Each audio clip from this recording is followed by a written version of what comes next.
Flight 243, Hanging by a Thread. Hello everybody and welcome back to the Know-How, the show where we look at the history behind everything that has a history. Introduction. Aloha Airlines Flight 243 was a scheduled Aloha Airlines flight between Hilo and Honolulu in Hawaii. On April 28, 1988, a Boeing 737-297 serving the flight suffered extensive damage after an explosive decompression in flight, but was able to land safely at Kahului Airport on Maui. There was one fatality, flight attendant Claribel Lansing, who was ejected from the airplane. Another 65 passengers and crew were injured. The substantial damage inflicted by the decompression, the loss of one cabin crew member, and the safe landing of the aircraft established the incident as a significant event in the history of aviation, with far-reaching effects on aviation safety policies and procedures.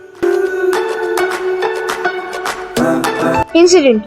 Flight 243 departed from Hilo International Airport at 13:25 on April 28, 1988, with crew members and 89 passengers on board, bound for Honolulu.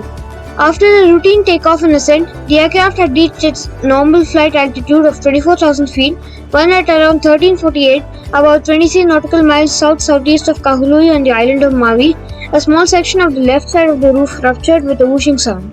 The captain felt the aircraft roll to the left and the right, and the controls went loose. The first officer noticed pieces of grey insulation floating above the cabin. The cockpit door had broken away and the captain could see blue sky where the first-class ceiling had been. The resulting explosive decompression had torn off a large section of the roof, consisting of the entire top half of the aircraft skin extending from just behind the cockpit to the forewing area, a length of about 18.5 feet. First Officer Tompkins was the pilot flying at the time of the incident. Captain Skonsheimer took over controls and performed an immediate emergency descent. The crew declared an emergency and diverted to Kahului Airport for an emergency landing. During the approach to the airport, one of the plane's engines failed, and the flight crew was unsure that if the nose gear was lowered correctly.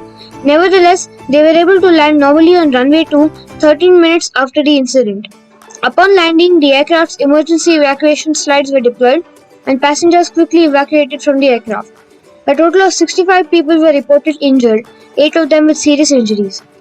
At the time, Maui had no plan in place for an emergency of this type. The injured were taken to the hospital in tow vans belonging to Akamai Tours, driven by office personnel and mechanics, as the island only had 2 ambulances.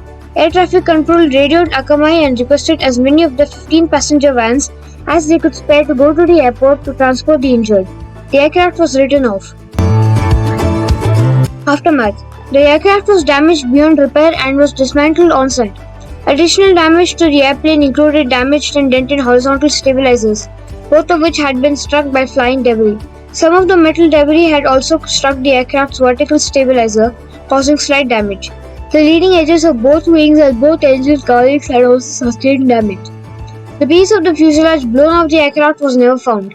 Investigation by the United States National Transportation Safety Board concluded that the accident was caused by metal fatigue exacerbated by crevice corrosion. The aircraft was 19 years old and operated in a coastal environment with exposure to salt and humidity. During an interview, passenger Gail Yamamoto told investigators that she had noticed a crack in the fuselage upon boarding but did not notify anyone. So thanks for watching. Feel free to like, share and comment on the video, and do subscribe for more such content. So this is the Know-How, and I'll meet you next time.